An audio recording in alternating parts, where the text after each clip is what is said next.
Well, I just got back from low carb Denver, and I'm in a room of 1,000 people who mostly believe that weight gain, fat gain, obesity, diabetes, all this chronic disease is related to insulin, and in particular, lots of processed foods and carbohydrates. We had a presenter that came on stage, very well known. If you think you know who I'm talking about, you absolutely know who I'm talking about. And he got on stage and really made the case that all you have to do is really control for calories. Whether you're eating a high amount of carbohydrates or a high amount of fat, it's possible to lose weight and lose fat on either one as long as you're controlling calories.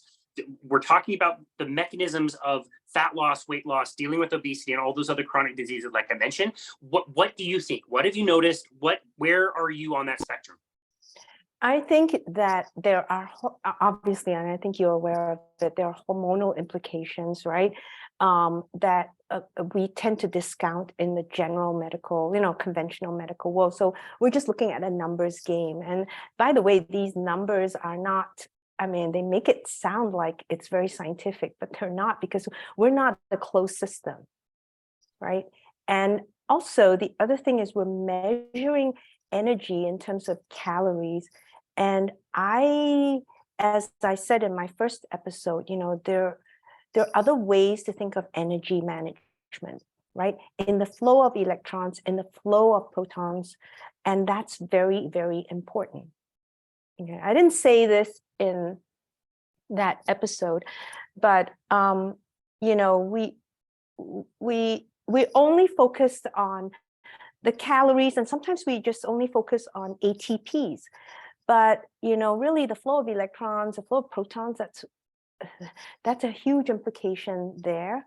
And when you look at something like cancer metabolism, the cancer cell isn't saying, well, I'll get more calories. It's going, I need to build because I'm making more cancer cells. Okay, and yeah, maybe I get a little less energy here, less ATP here, but I'll get a lot more carbons to use. I can make more nucleic acids. Okay, so it's making that kind of decision. So energy management and regulation is absolutely what metabolism is about. It's just how we think of the energy. And now we're just focused on, oh, it's X number of calories, right? That cancer cell may be saying, I don't need the calories. I need the carbons. Okay, that's a resource. That's energy for them, right? In a different way. So learning to think about it differently is important. And that's why I think we need to start to have a serious curriculum on metabolic health. Because right now, to me, I think it's still a little fuzzy. And to be honest, there is the low carb world and then there's a conventional world. But as human beings, we are going to run that whole spectrum under different circumstances. And your body is never static. And at any point in time, you're probably managing a few processes. So I think people don't realize that, for example, it's not like we completely shut off insulin. If you're not a type 1 diabetic, you're always making some basal insulin, right? But you're also making some very, very, very small amounts of ketones, right? And it's differential. You might be making more, to use under certain circumstances at different points in time in the circadian rhythm, but we are not monitoring for this. So we just have a black or white, no ketones. Yes, we have ketones. I'm like, no, it's always going to be the spectrum. Yeah. And there's a balance of inflammatory environments and anti-inflammatory, because again, we're used to thinking anti-inflammatory is good. No, not really, because then you would be immunosuppressed.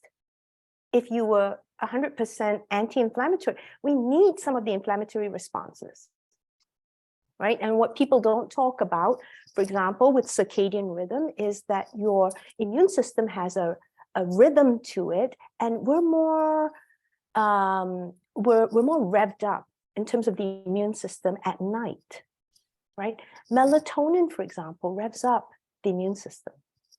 Okay, and people don't talk about this, but we need that because that's where your tumor surveillance is coming from. Because when your immune system is slightly revved up, it's looking around, say, oh, tumor cell out, right? And shut it down. So that's, we need some of that. And there's a rhythm to that. So, but that, it's a flux. And it's having people, my goal, actually one of my goals in the podcast is to try to get people away from the polarized thinking, yes, no, black, white, because we have this nuance and this range, and that's why it's so amazing. You have this flexibility, and your body, and different parts of your body may be doing different things depending on the tissue, right? So that kind of nuance, that kind of context, we have to take it into account. And sometimes I find when people get into these discussions, we're making it to be all or nothing. And we have to stop thinking that way. It is easier and it's tempting. But when you have a patient in front of you and you're trying to optimize, and you also realize this person is going to go through different stages, right? And, when a postmenopausal woman and someone who's pregnant, right, or in the preconception stage, these are all different phases. Might be the same person, obviously, but same genes, right? But, it's a different context, and your body will start adapting depending on what it needs for that context, and it will shift. And again, it's not going to shift completely to one direction or to another. It's always going to modulate and maybe have a little bit more expression of one state than the other in certain tissues. That's the other thing, right? Because I think the other part that, and I'm going to be doing an episode somewhere down the line, on, for example, insulin. We assume peripheral insulin is the same as CNS insulin. It's not quite the same, right? So, understanding that, and again, with just take insulin, we are only looking, I just had a conversation with a physician, and he told me, oh, I was unaware of this. We are generally, even in the low carb, we're only talking about the glucose disposal functions of insulin, right? But it has behavioral implications. It impacts feeding behavior, for example, right? It has proliferative aspects, cellular growth, differentiation. These insulin signaling pathways, it's doing way more than what we generally talk about, right? So insulin in itself also impacts your vasculature and your nitric oxide, and so forth. So when people talk about insulin, I always try to distinguish. I go, okay, we are talking specifically now about the glucose disposal function of insulin, right? And even if you look at the GLUT4 tissues, right? Again, this is where, again, the black and white thinking, and they're like, oh, it's GLUT4. It's like, okay, but they also have GLUT1 at the same time. So if you shut down GLUT4, you still have GLUT1. And under certain conditions, right, you might be upregulating GLUT1.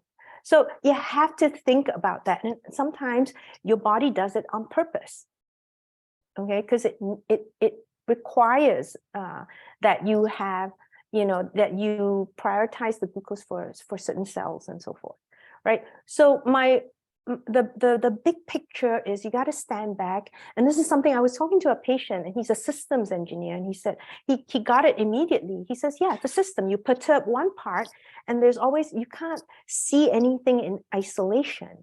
And this is where, much as I have learned so much, and I love being in the low carb world, I also think that if you're going to develop this field of metabolic health and take it to the next level now, right? Now that we've raised consciousness and we've realized that this is important, we got to get this into the curriculum. This is how we should be treating our patients. But the next level is really having a deep understanding of what's happening in the entire system. And when I push this button, all the deformations that happen downstream, right? We have to start to understand that, and not just one cascade, one signaling pathway. There are numerous that will be impacted. I did the mTOR episode, and people were surprised that, not only other amino acids, but cholesterol will actually activate mTOR. Right? And so there's this, you take glucine. Well, actually many amino acids, at least 10 of the amino acids, and it's just a time. Some of them will activate mTOR within 15 minutes. Some will take longer. Maybe glutamate might take 60 minutes and so forth. But cholesterol itself will activate mTOR, right? So, and I had pointed out in that episode, all right, we're going to activate mTOR through all these different mechanisms. Then we have to start to step back and look at what we're doing and how it's impacting the mTOR complex, right? Wow. And not just look at one amino acid. I mean, generally people look at leucine, but we know arginine, methionine, and plenty of other amino acids will activate. And then there's the lysosomal, which is what I explained. So we can sense, you take leucine and it gets into your cell, and in the cytosol, we sense the leucine, right? But when you break down proteins and it gets into the lysosome, there's a sensor in the lysosome that will activate mTOR as well, because you've just liberated some amino acids from breaking down some proteins in the lysosome. So that itself will activate mTOR, right? So there are so many components, and we're only looking at bits and pieces. And we need to get to that different level now where we have an in-depth study of the metabolic field, so that, we can push our healthcare towards that system, right? In a bigger way, right? Yeah. So, I mean, that's just kind of, you let me rant, so you were very kind. I'm gonna have to listen to that twice. That was so good. I love that.